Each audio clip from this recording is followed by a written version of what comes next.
سيد الرئيس. Your Excellency, Mr. Peter Thompson, President of the General Assembly, ladies and gentlemen, at the outset, I am pleased to congratulate you, Mr. President, on your election as President of this session of the General Assembly. And I should like to reaffirm the United Arab Emirates' support to your efforts during your term. I would also like to express my thanks and appreciation to your predecessor, Mr. Likatov, for his wise leadership of the previous session. Mr. President, in our region and beyond, several countries are facing multiple crises and conflicts that have been going on since 2011.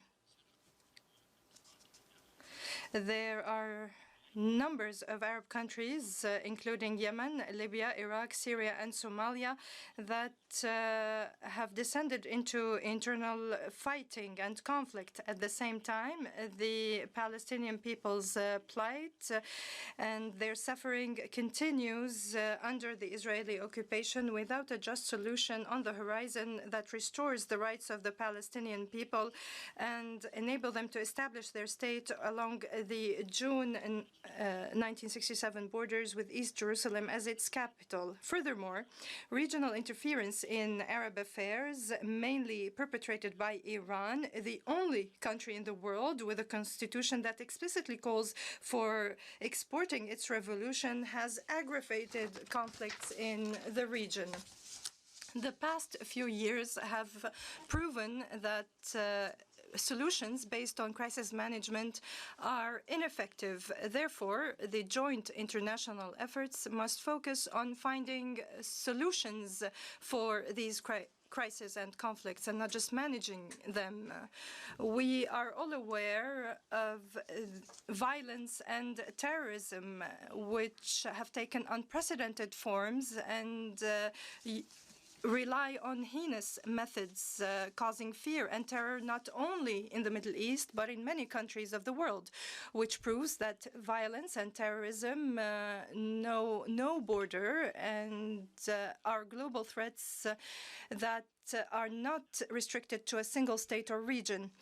The serious challenges facing our region and many other countries in the world require us to reflect together on ways to address these crises and reach consensual, timely, and efficient solutions, while at the same time not undermining the existing significant efforts made in this regard. Countering terrorism and terrorist groups is a right and duty of all states. However, resorting to laws that ignore the efficient role played by a number of states in countering terrorism would lead to the suffering of many states. And in this regard, we can recall the Justice Against Sponsors of Terrorism Act in the United States, which results in arbitrary policies and destabilizes the existing strong relations between allies.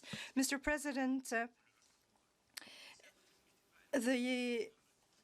in this regard, I will attempt to determine a number of thoughts to diagnose the crisis and point to potential solutions to them.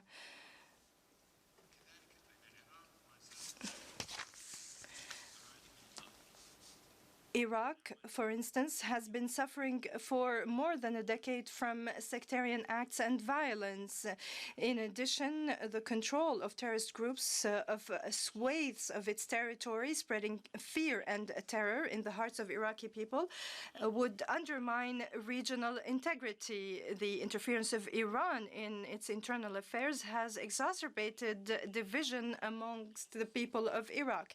Yet, there is no comprehensive political solution that promotes consensus amongst the components of the Iraqi people and puts an end to the marginalization of sectors of Iraqi society. What have the effective powers done in this regard? What have the prominent powers in the world done to address these serious crises? These powers, these superpowers, have simply tried to minimize the impact of these crises without effectively resolving them. The result of this approach has been to increase the complexities that are linked to such crises, and other threats, such as the collapse of institutions, the emergence of terrorism and extremism, which is the high price paid by the people and children of this region. We find that Iran, with its expansionist regional policies, has led to this region to the brink, with its constant interference in the internal affairs of its neighboring countries. And this led to further tension and instability in the region. And in spite of the so-called nuclear agreement reached between Tehran and the P5+1, and the welcoming by regional countries to this agreement in the hope that this deal would change Iran's hostile approach and hostile policies, against all these optimistic expectations, we were faced by a different reality, which is that Iran continues its efforts to undermine the security of the region through aggressive rhetoric, blatant interference, producing and arming militias, developing its ballistic missile program, in addition to its alarming designation as a state sponsor of terrorism. And Iran has refused to give up these policies, which means that in order to confront the crisis and solve them, we need to deal with this behavior of Iran. An additional example of this trend, Mr. President, in the world, it can be seen by the decision of North Korea to develop its nuclear and ballistic capacities, carry out regular tests which threaten the security of its neighbors, and as well as international peace and security, which run contrary to the most fundamental rules of international law. The same can be said of the crisis in Libya, Syria, Yemen, and Somalia.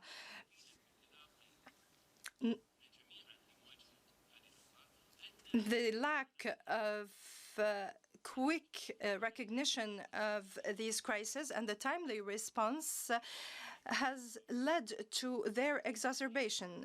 This is evident in the current developments in the Arab region, which repercussion surpass its borders and exceed them.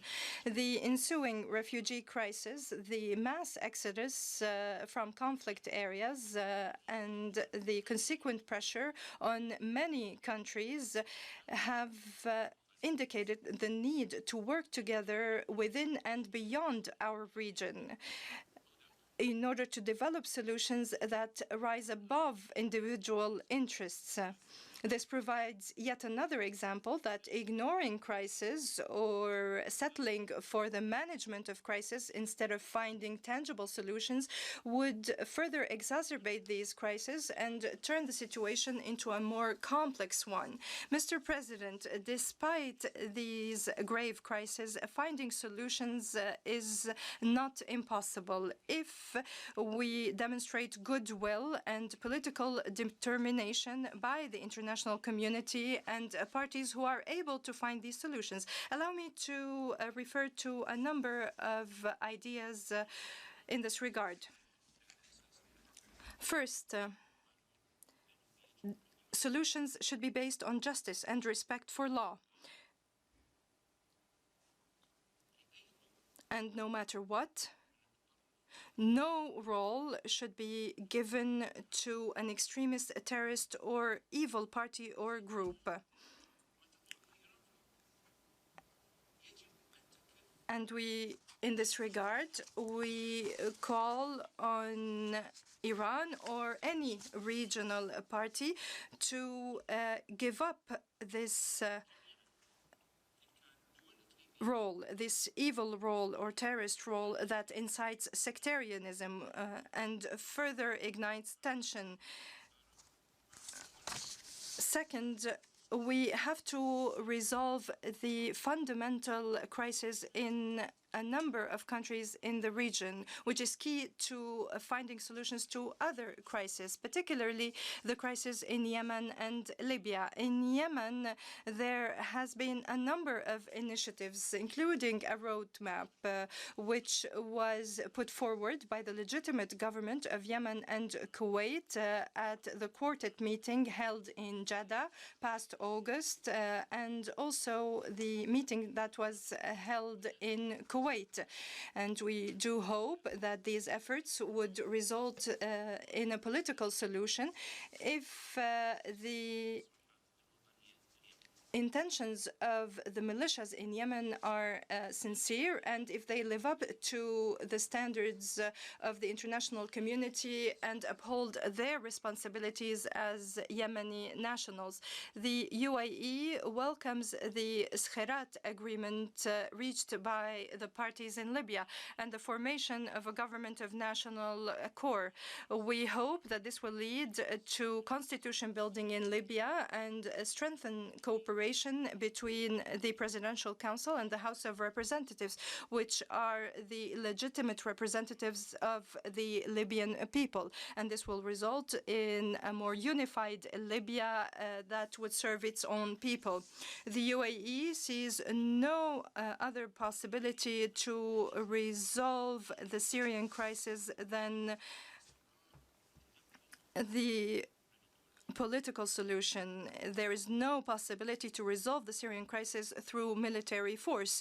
To date, this has only led to more suffering by the people of Syria and an influx of refugees to other countries. This crisis is further exacerbated by the interference of Iran and its terrorist militias in Syrian affairs. This has distorted the vision for Syria and derailed it from its existing path. Our hearts bleed when we see the brotherly people of Syria fleeing death and trying to flee death. We are deeply saddened that the Syrian people, who are known for their dignity and dignified character, an ancient civilization, are forced to displacement and to flee the fighting in their country to an unknown fate, a fate that knows no end in sight, in addition to the humiliation they experience as they are turned away from borders. The repercussions of the Syrian crisis, that is to say the impact of violence, displacement, and an uncertain future, will affect generations to come of Syrians. The above examples affirm the view of the region that settling for management of crisis, repeating our charitable humanitarian efforts, or holding international conferences are no substitutes for solving these crises. Despite the complexity of crisis overtaking this region, there is still hope for overcoming and solving this crisis. This is evident in the solutions adopted by the UAE and the brotherly kingdom of Saudi Arabia in the region, which is a glimpse of hope that we hope will positively impact other countries in the region. Mr. President, the UAE believes deeply in the values of justice, international law, human rights, good governance, and providing an enhanced environment of happiness that would lead to the happiness of its citizens and residents. We believe that true development does not only involve economic development, but also puts emphasis on people and is people-centered and based on principles of tolerance, acceptance of the other, and equality amongst all. The empowerment of women is a central policy in my country, based on a belief in the pioneering societal role of women, and we have succeeded in doing so. My country places the education of our citizens as a means and an end, a policy and a legislation. We believe that the essential framework to achieve this goal should be based on protecting the state, including its protection from extremism and sectarianism. This would solidify and strengthen our state's ability against possible factors of disintegration and collapse which have threatened other countries in the region. In this regard, we have established the Hidayah Center to combat extremism and participated with the United States in creating the Sawab Center. Additionally, the Muslim Council of Elders and the Forum for the Promotion of Peace in Muslim Communities were established to show the true face of Islam. These institutions aim to protect young people that have been attracted by extremist, sectarian, and terrorist groups, and to counter the false claims of these groups. Mr. President, the crisis in our region should not distract us from the core national cause, which is the sovereignty of the UAE over its 3 islands, Greater Tomb, Lesser Tomb, and Abu Musa, which are occupied by Iran against the provisions of international law and the Charter of the United Nations. My country has called time and again on our neighbor Iran to return these occupied islands to their rightful owners, which are the UAE, either voluntarily through peaceful means or through international justice or arbitration, in order to maintain friendly relations and to be good neighbors in the Arab Gulf region. We will never give up our sovereign right over these islands, and our approach is based on the principles of international law. Mr. President, our faith in the role of the United Nations and its organs, especially the UN Security Council, in maintaining international peace and security is unwavering.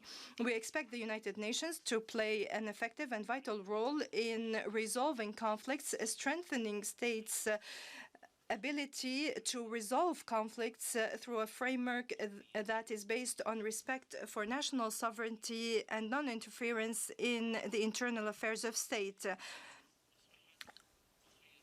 To enable the Security Council to carry out this role, the members of the Council need to work together for the benefit and well-being of our region.